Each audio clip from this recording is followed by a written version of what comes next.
السلام علیکم ورحمۃ اللہ تعالی وبرکاتہ۔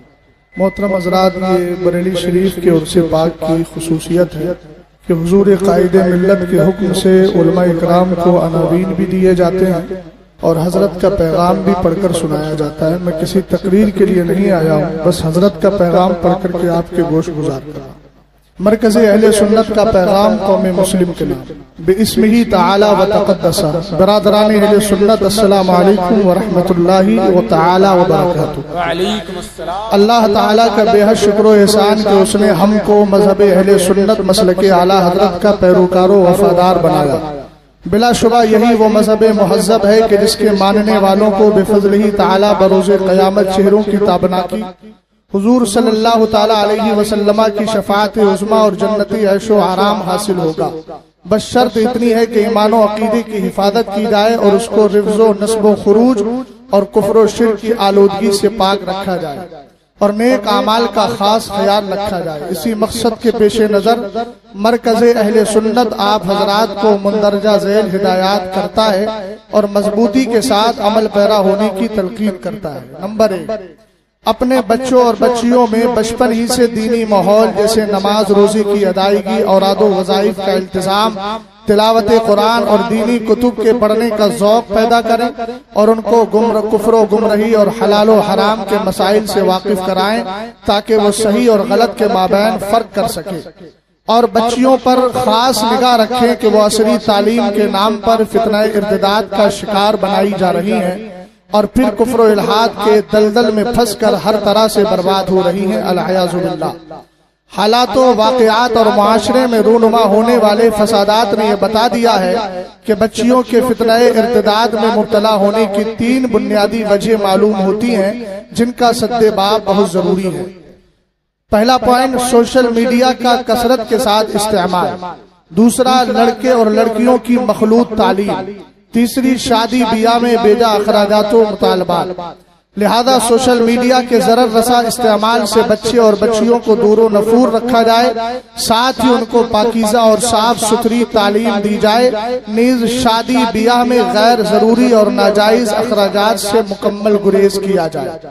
نمبر 2، اسلام نے عورتوں کو پردے میں رہنے اور اس کی پابندی کا حکم دیا ہے جس پر قرآنی آیات اور حدیث مبارکہ شاہد ہیں، لیکن افسوس آج ہماری مسلم بہنیں اس سے کافی دور نظر آ رہی ہیں اور اس کے غلط نتائج دیکھنے کو مل رہے ہیں۔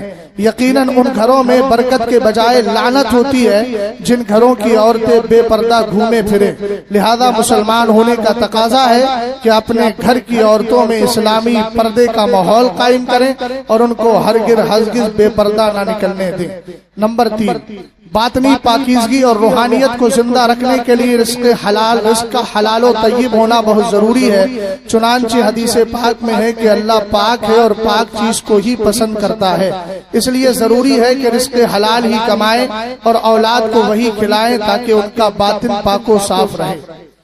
نمبر 4، مسلم معاشرے پر نظر رکھنے والے بخوبی جانتے ہیں کہ اس وقت اہل سنت کو خارجی فتنوں کے ساتھ داخلی فتنوں نے بھی اپنے چنگل میں جکڑ لیا ہے۔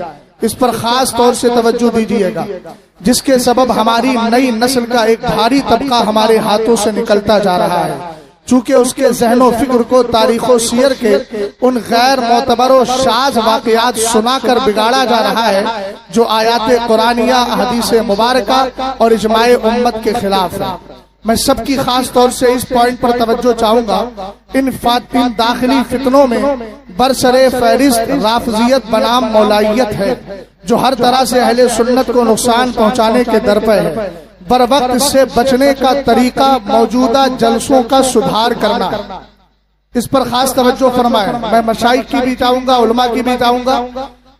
بر وقت اس سے بچنے کا طریقہ موجودہ جلسوں میں سدھار پیدا کرنا ہے، اس طور پر کہ کمیٹی کے لوگ پڑھے لکھے باسند علماء کو جلسوں میں دعوت دیں اور ان کو پہلے ہی علاقائی حالات کے مطابق موضوع دے دیں اور اس کو پوسٹر میں شائع بھی کریں اور پھر اسی موضوع پر گفتگو کرائیں، اور خطیب کو بھی چاہیے کہ اپنے موضوع پر ہی جم کر گفتگو کرے، کسی کی تعریف میں غلو، مبالغہ آرائی، جھوٹی شان بیان کرنے سے مکمل اجتناب کیا جائے، اور ساتھ ہی انداز تبلیغ شائستہ اور صاف ستھرا رکھا جائے، اور دوران تقریر مہذب اور عمدہ الفاظ کا استعمال کرے، چونکہ حدیث پاک میں ہے ایاکا وما یسول عذرا، یعنی ایسے الفاظ سے بھی بچو جو سننے میں برے لگے۔